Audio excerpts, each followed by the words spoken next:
Je pense qu'on a tous été très touchés par ce qui s'est passé aux États-Unis, en Caroline.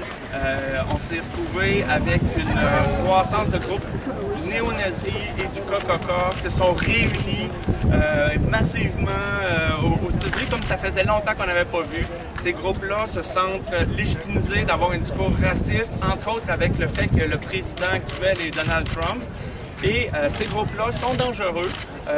Les groupes nazis ont été dangereux dans l'histoire, ils sont encore aussi dangereux aujourd'hui. Même chose pour le Ku Klux Klan. Et on l'a vu, malheureusement, ça l'a mené à l'attaque de victimes innocentes, dont une personne qui est morte.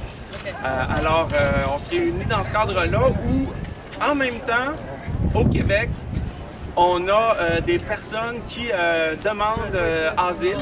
On a quelques milliers de personnes qui ont traversé la frontière pour demander asile. Et malheureusement, dans le discours médiatique, on crée beaucoup de confusion autour de cette situation. Les personnes, selon les conventions internationales, ont le droit de demander asile. Le gouvernement québécois et canadien ont des règles pour s'assurer de vérifier si ces personnes-là ont droit ou non à recevoir la demande d'asile. Dans ce cadre-là, il faut ouvrir de la place, les accueillir et vérifier. Et puis, malheureusement, on se retrouve dans une société où il y a des politiciens et il y a des médias, des chroniqueurs, des radios qui se servent de cette situation-là pour faire monter l'intolérance, pour faire peur au monde. Et des personnes mal informées ont de plus en plus peur. Mais à côté de ça, il y a pire, il y a des groupes d'extrême droite qui étaient de très petits pendant plusieurs années et qui malheureusement sont de plus en plus présents, visibles, et qui se servent de cette montée, de ce discours sur l'intolérance pour essayer de canaliser des énergies dans un discours et des pratiques racistes.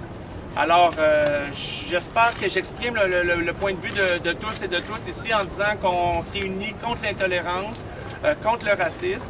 On veut construire un Québec inclusif et dans ce cadre-là, moi, si j'avais été dans les années 20, dans les années 30 en Allemagne, j'aurais voulu faire partie de ceux qui ont empêché la montée du nazisme.